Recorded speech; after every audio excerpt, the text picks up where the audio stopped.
Welcome to Facts Radio, your journey through history begins here. In this episode, we explored Los Angeles Lakers.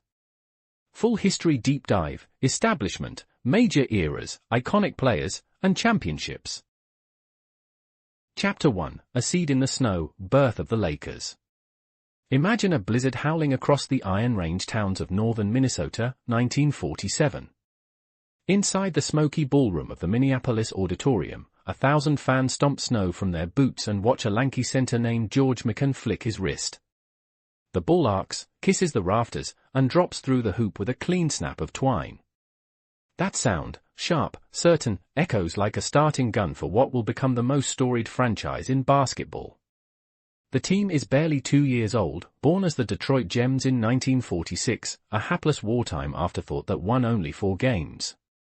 When local investors trucked the franchise west to Minneapolis, the land of 10,000 lakes, they rechristened it the Lakers, painted the uniforms a regal gold, and gambled on a bespectacled big man who wore thick knee braces and thicker glasses.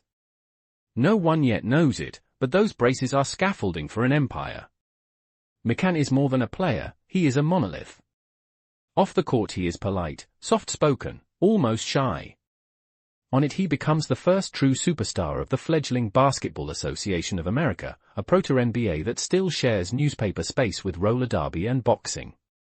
Night after night he scores 40, 50, 60 points, astronomical totals in an era when entire teams struggle to reach 70. Opponents bounce off his hips like rain off granite. Kids across the Midwest mimic his sweeping hook shot in icy driveways, breath-fogging, calling out his name until their lips chapter. The Lakers win the 1949 BAA title, then the 1950 NBA crown. They collect championships the way other teams collect road bruises. Minneapolis streets fill with horn-honking parades, confetti drifts into the gray Mississippi. Yet even in triumph, trouble hums beneath the floorboards. The arena seats barely 10,000, television is still a curiosity, winter travel means bone-rattling flights through thunderclouds and emergency landings in cornfields. Owner Ben Berger peers at ledger sheets that refuse to balance and senses the future lies farther west, where the sun is warmer and the highways wider. By 1957 Mikan retires, knees finally buckling. Without him the Lakers plummet, losing game after game, sometimes by 40 points. Crowds thin, the drumbeat of losses becomes a funeral march. It is hard to believe, but the most feared team of the early NBA is now a punchline. In boardrooms the word relocation is whispered like a forbidden prayer. Somewhere on a California freeway still under construction, a businessman named Bob Short taps the steering wheel of his Bic and dreams of palm trees. 2 years later the dream solidifies. Short buys the team, packs the trophies, the banners, the stat books, and the lingering chill of 1,000 Minnesota winters into a caravan of moving vans. When the trucks roll into Los Angeles in the spring of 1960, neon is just beginning to outshine the stars above Hollywood. The city sprawls, sun-drunk and restless, hungry for a new spectacle. The Lakers are no longer Midwestern, they are celestial, reborn beneath a cobalt sky. The name, once a tribute to state lakes, now feels prophetic. Los Angeles has no natural lakes, yet it will soon create an ocean of purple and gold. Chapter 2, West and Baylor, Glorious Heartbreak. Picture a 22-year-old Elgin Baylor levitating inside the old Los Angeles Sports Arena, 1959. The floor is scuffed, the lights dim, but when he lifts off the hardwood seems to polish itself beneath his feet. He cradles the ball, knees tucked, body twisting mid-air as if suspended by invisible wires, then kisses it off glass. The crowd gasps, part awe, part disbelief. In that instant, basketball becomes art, and the Lakers become its gallery. Jerry West arrives a season later, a sharpshooting guard from the Appalachian Hills of West Virginia, cheeks hollow, eyes burning. He runs like a deer fleeing gunfire, shoots like a soldier who never misses. Teamed with Baylor, West forms one half of the most electric duo the league has ever seen. They average 65 points a night between them, torching defenses, igniting turnstiles. Celebrities ditch studio sessions to sit courtside, Frank Sinatra in a sharkskin suit, Doris Day in white gloves, a young Jack Nicholson still unknown to most. Los Angeles falls in love, and the love is purple, gold, and very loud. Yet championships elude them. Each spring the Lakers charge through the Western Division only to collide with the Boston Celtics, a green juggernaut coached by the scowling Red Auerbach and anchored by the towering Bill Russell. 7 times in 9 seasons the clubs meet in the finals. 7 times the Lakers lose. The pain is cumulative. 1962, Frank Selby's last-second shot rims out in Game 7. 1966, Boston wins in the Forum's inaugural year, Auerbach lighting his victory cigar as West storms off. 1969, a balloon-filled celebration prepared for Los Angeles ends in ashes when Don Nelson's jumper skitters high off the back iron and drops straight through the net. Imagine the tension inside the locker room, towels over heads, ice bags on knees, the silence so thick it tastes of copper. West, perfectionist to the marrow, weeps in the shower. Baylor, ever proud, stares at the ceiling until dawn. Head coach Fred Schaus tries to speak, but words feel like stones in his mouth. Still, the pair return every autumn, muscles heavier, hearts calloused, chasing something that feels both impossible and inevitable. Kids across the Southland tape posters to bedroom walls, playground announcers shout West for 3, even before the NBA adds a three-point line. The losses knit the city to the team in a strange, aching intimacy. Shared heartbreak is still shared. Off-court, Los Angeles itself is mutating. Freeways snake outward, Dodger Stadium opens, the Beach Boys harmonize about endless summers. The Lakers become civic soundtrack, their fast breaks as intrinsic to LA life as convertibles cruising sunset. Inside the Forum, designer Jeannie Buss, still a teenager, hands out stat sheets to reporters, unaware she is apprenticing for a dynasty she will one day helm. Her father, Jerry, a chemist-turned-real estate mogul, watches from the upper deck, enchanted by the marriage of sport and showbiz. A seed implants itself. If basketball can feel like Hollywood, maybe it can earn like Hollywood too. By 1968 the Lakers acquire a towering, smiling superstar from San Diego, Wilt Chamberlain. Now the roster reads like a Mount Rushmore of talent: West, Baylor, Chamberlain. Expectations eclipse the California sun. Still, the 1969 finals arrive and, cruelly, Boston again. Game 7, Lakers by 2 at halftime, momentum surging. Then the basketball gods twist the knife. Jerry West pulls a hamstring, limps on one leg, yet still tallies 42 points in defeat. He becomes the only player from a losing team to win Finals MVP, a bittersweet medal he later hides in a drawer. Imagine the ache, applause raining down even as the confetti colors are wrong. Heartbreak, however, is a forge. Each failure tempers the Lakers' steel, teaches them that greatness without triumph is merely tragedy. By the time the 1970 dawn, the city's patience is threadbare, but its belief is iron.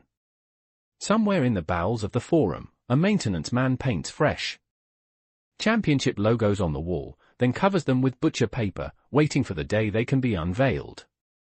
He does not know when that day will come, only that it must.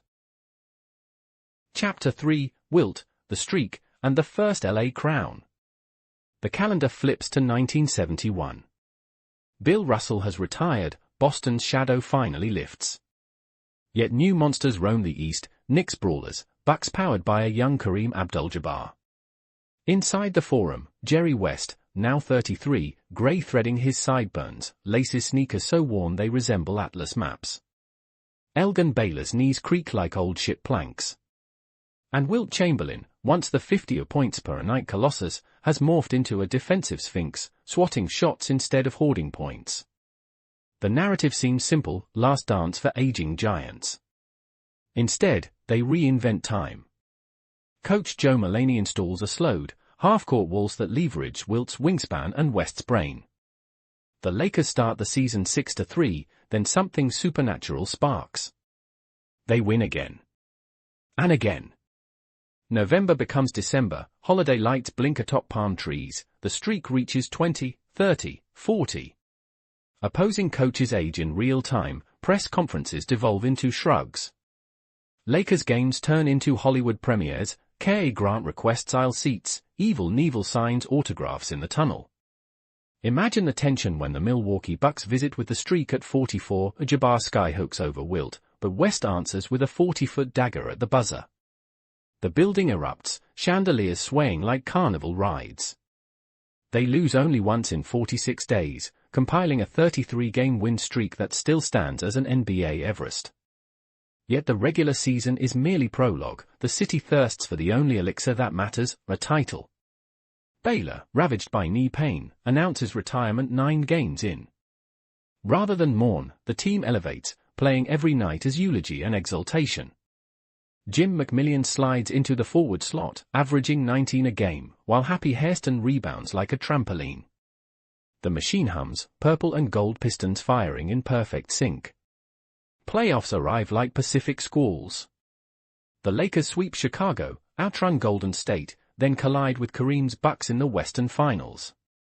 6 games of trench warfare, elbows, blood on jerseys, Wilt versus Kareem, a clash of titans felt in seismic charts. In Game 6, West drops 31, Wilt pulls down 28 boards, and the Forum roof nearly lifts off its hinges. For the first time since moving west, the Lakers own the conference. In the locker room, champagne soaks the carpet. Jerry West, Mr. Clutch, cries again, but now the tears taste sweet. The 1972 finals pit Los Angeles against the New York Knicks, a squad of cerebral bruisers led by Walt Frazier and Willis Reed.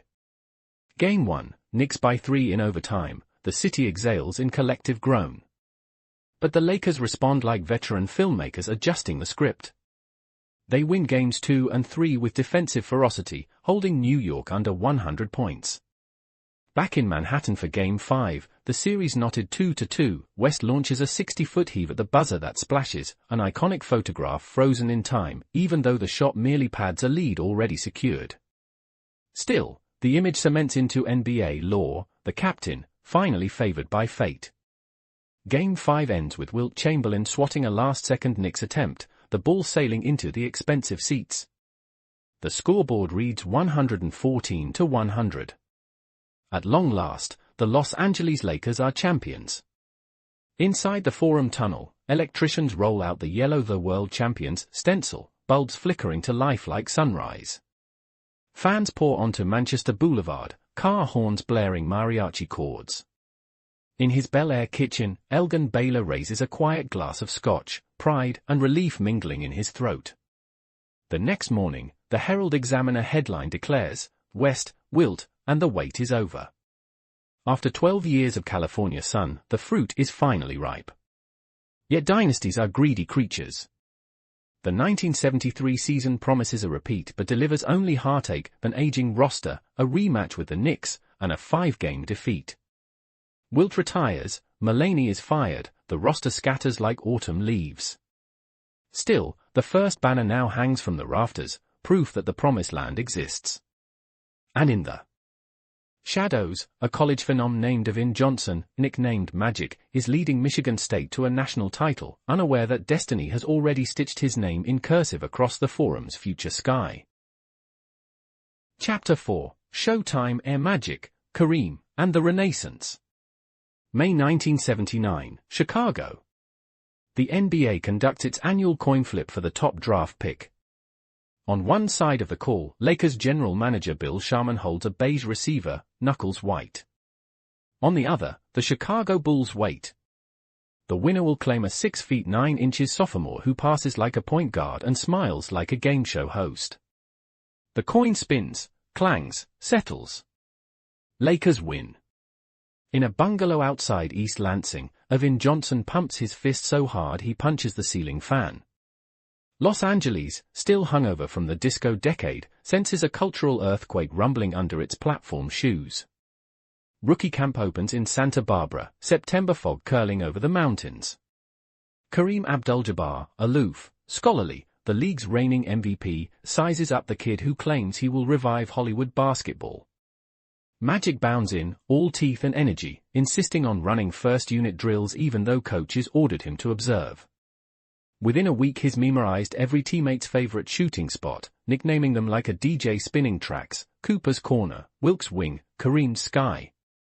The vets, initially skeptical, find themselves laughing, then competing, then believing. Imagine the tension when the Lakers lose opener after opener, 0-4 start, headline screaming "Fool's Gold." Then Magic posts a 26-point triple-double against Denver, tosses no-look passes that ricochet off scoreboards into highlight heaven, and the switch flips permanently. Coach Jack McKinney installs an offense predicated on pace, lanes, and creativity. Fate intervenes when McKinney suffers a bicycle accident 20 games in. Assistant Paul Westhead, a Shakespeare scholar turned whistleblower, inherits the clipboard and, with assistant Pat Riley's help, unleashes Showtime. The concept is simple: rebound, outlet, sprint, finish in under 4 seconds. Worthy comparisons claim it's like watching the Bulls of Pamplona charge through Hardwood. Crowds at the Forum receive complimentary gold and purple placards reading "Go Lakers" on one side, "Bring on the Magic" on the other. Celebrities return in force: Diane Cannon, Leo DiCaprio, then a child actor, and courtside rookie Jack Nicholson, now wearing tinted sunglasses indoors because the future is too bright. The 1980 season climaxes in Philadelphia against Julius Erving's 76ers. Game 6, Lakers trailing the series 3-2, Kareem hobbled by a sprained ankle sustained in Game 5. Everyone expects the captain to gut it out, until doctors forbid him from flying. Enter Magic, barely 20, volunteering to jump center. He tips off against Caldwell Jones, runs every position from point to pivot, compiles 42 points, 15 rebounds, 7 assists, and a smile wider than the Spectrum scoreboard. Final horn: Lakers 123, Sixers 107. Jerry West, watching on television, feels a decades-old weight lift from his chest. In the chaotic locker room, Magic hugs owner Jerry Buss, who whispers, "We're gonna do this a lot, kid." They do. The decade belongs to Los Angeles, 5 titles in 9 years, each with a unique flavor. 1982 brings the sweep of the 76ers, Michael Cooper's behind-the-back wraparound passes, and Pat Riley's first guarantee: "I'm telling you right now, we will repeat." They oblige in 1985, finally slaying the Celtics in the finals, Forum confetti snowing on Larry Bird's bowed head. Along the way, individual arcs mesmerize. Kareem climbs past Wilt, then Russell, on the all-time scoring list, unveiling the skyhook in an unguardable ballet. James Worthy evolves from quiet Tar Heel to big game James, dropping 36 in Game 7 of the '88 finals against Detroit. Byron Scott morphs into a three-point sniper, racing to spots before defenses can inhale. Yet success births its own drama. Riley, now the slicked-back maestro in Armani, fine-tunes practices to military precision, timing sprints with stopwatches and quoting Sun Tzu. Some players bristle, locker room whispers leak to media, labeling the Lakers Hollywood divas. Owner Jerry Buss counters by installing a hot tub section behind the bench and hiring a live band to play California Dreamin' during timeouts. The contradictions coexist: discipline and decadence, poetry and profit. Imagine the tension during the 1984 finals when the Lakers drop a crushing Game 7 to Boston. Magic flies to Hawaii, stares at the ocean, and questions his very essence. He returns, reshaped, ready, and leads the 1985 charge with a maturity that stuns even his harshest critics. By 1988 the Lakers survive 2 7-game slugfests, versus Utah in the semis, versus Detroit in the finals, cementing themselves as the first team in 20 years to repeat. After the final buzzer, Riley raises the trophy, hair now flecked with sweat and gray, and declares, "What you have just witnessed is the culmination of the greatest dynasty in basketball." Hyperbole? Perhaps. But the numbers roar: 9 finals appearances in 12 years, 5 rings, a 127, playoff victories. The Forum becomes a modern coliseum, its parking lot an Oscar night tailgate. Kids across the globe mimic Magic's no-look, Kareem's skyhook, Worthy's tomahawk. Basketball, once a winter sport, becomes pop culture's year-round soundtrack. Then, November 7, 1991, history pivots on a press conference microphone. Magic announces he is HIV positive and will retire immediately. The room falls silent except for camera shutters clicking like insect wings. In that instant, the party ends, the music screeches, and Los Angeles confronts its own mortality. Yet even in tragedy, the Lakers' legacy morphs. Magic becomes an activist, the NBA confronts public health stigma, and the name Lakers expands beyond sport into symbol, resilience, reinvention, responsibility. The banners hanging above remain, but now they flutter with deeper gravity, reminding the city that Showtime was never just about spotlights, it was about shining them on the darkness until the darkness blinked first. Chapter 5, The Dark Desert, Fall, Rebirth, and the Kobe Dawn. The forum lights dimmed after Magic's farewell, the purple drapes drawn like lids over tired eyes. Between 1992 and 1994 the Lakers won one playoff series, the once glittering Coliseum felt cavernous, seats tarred in shadow. Imagine the tension when Nick Van Exel, a fiery kid from Kenosha, dribbled out the shot clock to chants of "Beat LA" that now sounded like mockery.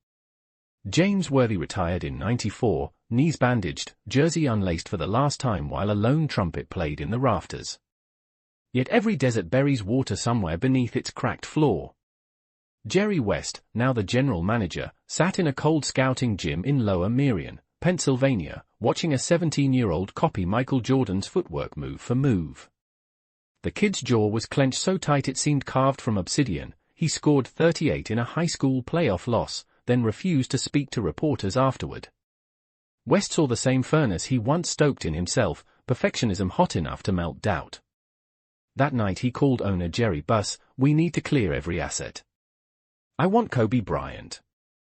The 1996 draft night machinations felt like a spy novel. Vlade Divac shuttled to Charlotte, picks swapped, phone slammed, all to acquire a teenager who entered the league wearing a suit 2 sizes too big. Bryant debuted airballs in Utah, bricked 3 threes in a playoff elimination, but the misses clanged with the metallic promise of future arrows. Meanwhile, the Lakers signed Shaquille O'Neal, a 7-1 solar flare fresh from Orlando, capable of uprooting stanchions and backboards alike. Inside the new Great Western Forum, soon to be replaced by Staples Center, hope crackled like fresh asphalt under summer sun. The pairing was volatile, Shaq's joyous loudness against Kobe's ascetic scowl, 2 alphas sharing one cage. Coach Del Harris tried diplomacy, it failed. Enter Phil Jackson in 1999, a Montana mystic who carried incense, totem books, and 6 Chicago rings. He told Shaq the offense would run through him, told Kobe the mantle would come later, then taught both to breathe through their nostrils like Zen monks. The synthesis detonated into a 67-win season, a march so surgical it felt scored by John Williams. Los Angeles craved catharsis, the 2000 finals gave it script, suspense, injury, overtime. Game 4 in Indiana, Shaq fouls out, Kobe, ankle sprained earlier, rips off the trainer's tape, hits the go-ahead runner over Reggie Miller, then flexes like a young gladiator who just discovered steel. The city exhales for the first time since Magic's smile disappeared. Banners 12, 13, 14 follow in a torrent, 3 straight championships, a dynasty forged in the crucible of opposites. Staples Center opens downtown, its concourses crowded with starlets and streetballers, the American dream in designer jeans and scuffed Kobe's. Yet even coronations carry coffins. The 2002 Western Conference Finals in Sacramento bled into controversy, referees swallowed whistles, fans hurled batteries at buses. Shaq and Kobe's public smiles grew brittle, behind curtains they argued over touches, over alpha status, over the very oxygen of fame.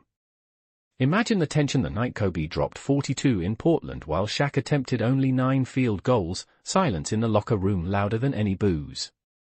A dynasty teetering, its foundation cracking under the weight of twin egos and a league that had begun to hunt what it once worshipped. Chapter 6, Broken Idols and the Mamba Alone. 2004 Finals vs Detroit, a blue-collar ensemble that played percussion to LA's symphony. 5 games of ugly basketball, Kobe forcing fadeaways, Shaq missing rotations, Karl Malone's aging knee finally surrendering like a rusted hinge. When the buzzer ended the Pistons' party, confetti fell in Motown while Staples sat in funereal hush, the Lakers' dynasty officially flatlined. Ownership chose youth over size, trading Shaq to Miami for Lamar Odom, Caron Butler, and a future Unwritten. Kobe, 25, now inheritor of ashes. The post-Shaq years became a soliloquy of scoring explosions, 62 points in 3 quarters against Dallas, 81 against Toronto, second only to Wilt's century. Each outburst felt like a man screaming underwater, desperate to be heard above the noise of his own tarnished image. In 2007, playoff failure peaked with a first-round exit versus Phoenix, Kobe berating teammates, demanding trades, a helicopter circling his Newport Beach home with paparazzi lenses. Imagine the tension when he appeared on radio wearing a Chicago Bulls cap, City of Angels fearing their demigod would flee. Dr. Jerry Buss, ailing and stubborn, refused to dismantle the farm. Instead he doubled down on patience, hiring Mitch Kupchak to quietly reload. Relief arrived in the form of Pau Gasol, a 7-foot Spanish poet obtained from Memphis for draft rights and cap space, a heist so lopsided it felt mythical. With Pau's passing touch, Trevor Ariza's defense, and Derek Fisher's steadying voice, Kobe morphed from scorer to conductor, trusting angles, trusting time. 2008 brought a finals reunion with Boston, old ghosts in green, Kevin Garnett snarling, Paul Pierce swaggering. 6 games of trench warfare ended with a 39-point Laker collapse, purple jerseys sagging as Celtics climbed scorers' tables pounding chests. Kobe stared into the abyss, then walked off the floor fists clenched, failure reforged into fuel. The 2009 campaign played like a revenge thriller, 65 wins, sweep after sweep, a finals clash with Dwight Howard's magic. Kobe averaged 32, snarled at defenders, barked at refs, finally hoisted his 4th championship, tears streaming as he remembered the airball teenager. 1 year later the Lakers met Boston again, 2010, 7 games of bruises, blood on Pau's white jersey. Ron Artest, now Meta World Peace, banking in a late 3 he later admitted he couldn't explain. Game 7 final seconds, Kobe rebounds Garnett's miss, dribbles out the clock, collapses to the hardwood, pounding the floor as if beating destiny into submission. Banner 16 rose, tying the Celtics in the only ledger that matters, irreversible bragging rights. Yet triumph carried tariffs. Kobe's knees degenerated, requiring experimental plasma therapy in Germany, his fingers bent like wind-battered branches. The 2011 playoffs ended in a sweep by Dallas, the dynasty window slamming shut again. Coach Phil Jackson walked into the Montana wilderness for good, 11 rings glistening, a guru leaving disciples to find their own nirvana. Kobe, now 33, stared at murals of himself around the city and whispered, "I'm not done writing." Chapter 7, Twilight of a Titan with Achilles, Farewells, and the Crash. 2012-13, a super team experiment, Steve Nash's Canadian wizardry, Dwight Howard's Superman shoulders, Pau's refined grace, Kobe's iron will. Expectations towered higher than the Hollywood sign, but chemistry curdled, injuries piled like wreckage on Interstate 5. On April 12, 2013, inside Staples Center against Golden State, Kobe drove left, planted, popped his Achilles, an audible snap heard in the hush of press row. He stayed on the court, sank 2 free throws, then walked to the locker room on one leg, a scene both macabre and mythic. Imagine the tension in living rooms across the world, fans knowing they had witnessed the moment a legend's gait was forever altered. Rehab consumed a year, return lasted 6 games before a fractured knee, another season lost to a torn rotator cuff. Each comeback felt like watching a samurai re-enter battle with a chipped blade, still deadly, still proud, but time whistling through the cracks. On November 29, 2015, Kobe published a poem on the Players' Tribune titled Dear Basketball, announcing his season-long farewell. Every arena became a cathedral of tributes, Boston fans chanting Kobe sucks, then chanting louder thank you, Kobe. A conversion only greatness can broker. His final game, April 13, 2016, versus Utah, 60 points, 50 shots, a fourth-quarter flurry that turned a blowout into a one-man opera. When the buzzer sounded, he dropped the ball, the building, the era. The Lakers drifted into the wilderness again, worst record in franchise history, lottery balls clacking like empty prayer beads. Magic Johnson returned as an advisor, then president, flashing the same smile that once ignited forum nights. In 2018 LeBron James, the kid from Akron who idolized Jordan but studied Kobe, signed a 4-year deal, promising to activate Laker glory. Yet the basketball gods laughed, LeBron's groin strain, trade rumors swallowing young cores, a murky season that felt like a blockbuster stuck in production hell. Still, seeds were germinating, Kyle Kuzma's confidence, Brandon Ingram's length, and a whispers of a superstar request from New Orleans, Anthony Davis wanted the bright lights. The summer of 2019 reshaped the roster. Lonzo, Ingram, and picks shipped south for Davis, a unibrowed rim protector who ran the floor like a wing. Pairing with LeBron, the Lakers formed a devastating duo, playmaker and finisher, poet and painter, 35-year-old savant and 26-year-old titan. They roared to a 17-2 start, defensive rating suffocating opponents, Staples Center vibrating with old energy in new skin. Then January 26, 2020, sunlight fractured. A Sikorsky S-76B helicopter crashed into a Calabasas hillside, killing 9, including Kobe Bryant and his 13-year-old daughter Gianna. Imagine the tension of silence. City traffic paused, phones buzzed, strangers collapsed into each other's arms outside Staples turned Memorial.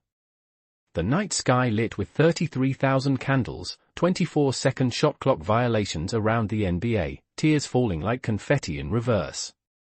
Grief became glue. The Lakers vowed to finish the season for Kobe. LeBron reinvented himself as point guard conductor. Davis embraced the role of defensive sentinel. Role players channeled anger into hustle. The pandemic paused play for 4 months, yet when the league bubbled in Orlando, the Lakers emerged focused, wearing black Mamba jerseys patterned after Kobe's design. Chapter 8, Bubble Glory, Banner 17 for the Land of the Angels. Inside the Orlando bubble, courts echoed without fans, sneakers squeaking like soul-searching. The Lakers opened the playoffs by honoring Breonna Taylor, social justice slogans on jerseys, proving sports can carry activism on its broad shoulders. Portland, Houston, Denver, each fell in 5 games, LA's defense strangling pick and rolls, LeBron orchestrating at cruise control warp speed. The finals paired them against Miami's underdog grit, Jimmy Butler's 47-minute marathons, Tyler Herro's rookie bravado. In Game 5 the Lakers arrived in alternate black Mamba uniforms, opportunity draped in remembrance. Butler answered with a 35-point triple-double, snatching victory, delaying destiny. Imagine the tension in the team hotel that night, players unable to escape the bubble walls, ghosts and goals swirling in fluorescent hallways. LeBron and Davis met at 3 a.m. in a conference room, re-watching fourth-quarter possessions, promising each other to finish what Kobe had started. Game 6, Lakers by 28 at halftime, lead ballooning like sunrise over the Atlantic. When the horn sounded, confetti cannons fired into empty seats, yet every Laker heard a city roar from 2,500 miles away. LeBron fell to the court, eyes closed, repeating, "I told you I would deliver." The 17th banner tied Boston's tally, a cosmic balancing of scales. Outside Staples, masked fans lit fireworks, cars blaring Tupac and Nipsey Hussle, murals of Kobe and Gianna illuminated by cell phone flashlights. Jeannie Buss, now controlling owner, clutched the trophy through tears. This was for every Laker who ever wore the jersey, and for the ones who can't wear it anymore. The bubble title carried an asterisk in some pundit notebooks, but inside Los Angeles it felt like oxygen after wildfire smoke, proof that rebirth follows ruin. The next season arrived wounded by short turnaround, ankles, calves, psyches frayed. LeBron's high ankle sprain, Davis's groin strain, a first-round exit against Phoenix, the defending Kings dethroned early. Critics sharpened blades, old, injured, finished. Yet the front office doubled down, trading for Russell Westbrook, a hometown triple-double machine whose fit felt poetic if imperfect. The experiment sputtered, 2022 became a play-in parody, coaches fired, fingers pointed, the glow of 2020 dimmed by harsh reality. Still, the Lakers' narrative has always pulsed in cycles, ashes, embers, inferno. Young talent like Austin Reeves emerged undrafted yet undaunted, Malik Monk reviving Kentucky confidence, Talon Horton-Tucker spinning like a young Lamar Odom. The 2023 trade deadline reset the roster, Westbrook out, defensive wings in, propelling a late surge to the conference finals versus Denver. There, Nikola Jokic's Serbian symphony proved too complex, yet the sweep taught lessons, pace, spacing, health, humility. Los Angeles watched, remembered, and began counting days until the next tip, because purple blood does not clot, it circulates, forever. Chapter 9, LeBron's Twilight and the Quest for 18. 2023-24, LeBron James turned 39, hairline receded but game advanced, averaging 28 like a defiance of physics and father-time's partnership. Draft night brought Bronny Jr. headlines, father-son potential history dangling like low-hanging Hollywood fruit. Anthony Davis, finally at center full-time, anchors a top-5 defense, swatting shots into cameraman's laps, sprinting the floor like a 6 feet 10 inches gazelic ghost. The supporting cast shifts again, Rui Hachimura's mid-range calm, D'Angelo Russell's redemption arc, Jard Vanderbilt's pterodactyl wingspan. Each regular season win feels like a page in a senior year yearbook, cherished, fleeting. Yet the West is a gauntlet, Denver's reign, Phoenix's firepower, Sacramento's youthful rebellion. Playoff seeding becomes a nightly math exam, calculators smoking across Laker Twitter. Imagine the tension when LeBron limps to the locker room in March, arena hushed, only to return and swish a turnaround baseline jumper, 40 seconds left, victory snatched from panic's jaws. That shot ricochets across memory, recalling Kareem's skyhook in '88, Kobe's floater in 10, moments when legends refuse obituaries. Off-court, the franchise braced for transition. Genie Bus navigated estate taxes, minority stakeholders, and streaming-era media rights, the modern Coliseum built on bandwidth as much as brick. The 2025 All-Star Weekend returns to Los Angeles, a mid-season carnival where LeBron may pass 40,000 career points beneath banners that began in Minneapolis ice. Speculation swirls, will this be the last ride? Or will cap space, draft picks, and the siren call of LA lure another superstar to don the mantle, the way Wilt arrived, the way Shaq arrived, the way Davis arrived? History whispers assurance, the Lakers always find a way to surf the next wave. From Mikan's goggles to Magic's grin, from Kobe's scowl to LeBron's chalk toss, the uniforms evolve but the colors remain, royal purple like California dusk, gold like the sun that refuses to set on ambition. Every era ends in stitches and starts in stitches, the thread unbroken, the needle threaded by storytellers in barbershops and podcasts, by kids on Venice Beach counting swish after swish beneath sodium lights. Chapter 10, Echoes in the Hardwood, Faces of Forever. Close your eyes inside any gym from Tokyo to Lagos and you will hear it, the squeak of Kobe's pivot, the snap of Magic's pass, the echo of Jerry West's desperation heave. These sounds travel like radio waves through decades, proof that greatness is a language requiring no translation. The Lakers are not merely 17 banners, they are a living anthology of human extremes, joy so bright it blinds, heartbreak so sharp it teaches anatomy.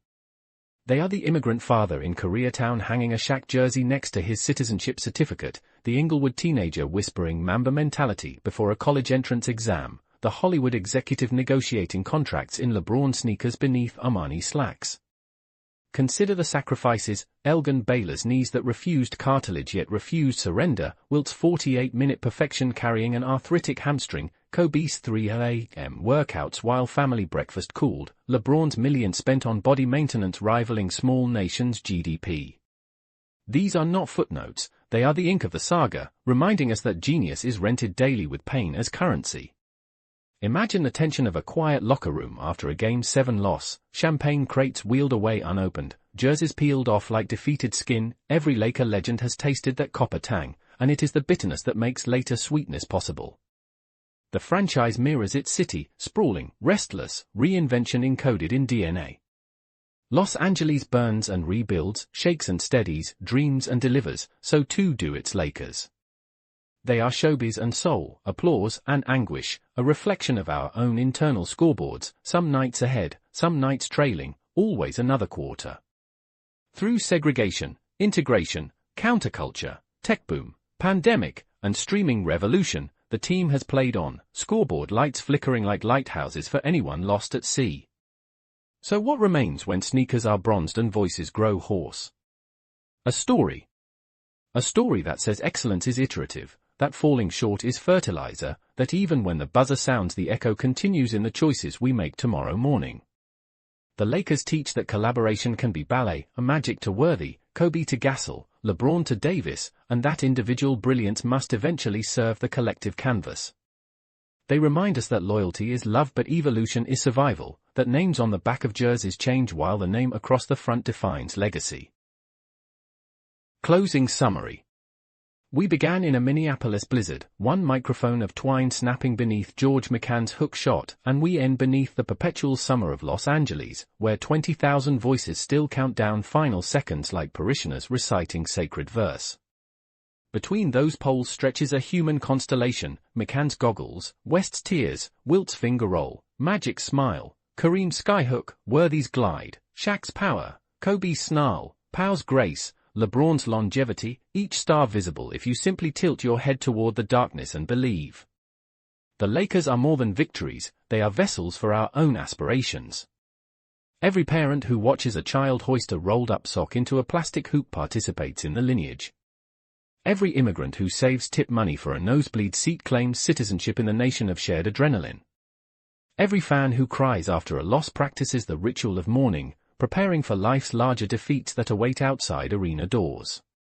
Remember the sacrifices, midnight flights, torn ligaments, traded best friends, the loneliness of hotel ice machines humming at 2 a.m. Remember the joy, confetti snowing on city streets, strangers hugging strangers, car horns composing symphonies of disbelief. These extremes map the coordinates of what it means to be human. We strive, we stumble, we ascend, we let go. May the lessons linger longer than the headlines, that reinvention is courage, that patience can fertilize greatness, that even the brightest spotlight cannot illuminate without the ensemble of electricians, trainers, janitors, and storytellers.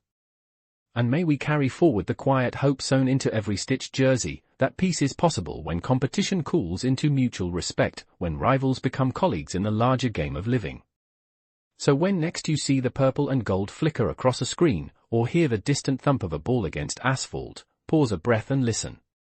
Inside that sound lives decades of laughter and loss, triumph and tribute, all asking one simple question: what will you do with the time you are given? Answer carefully, answer boldly, because somewhere in the echo, Mikan is still setting the pick, Magic is still leading the break, Kobe is still rising for the jumper, and the clock is still ticking.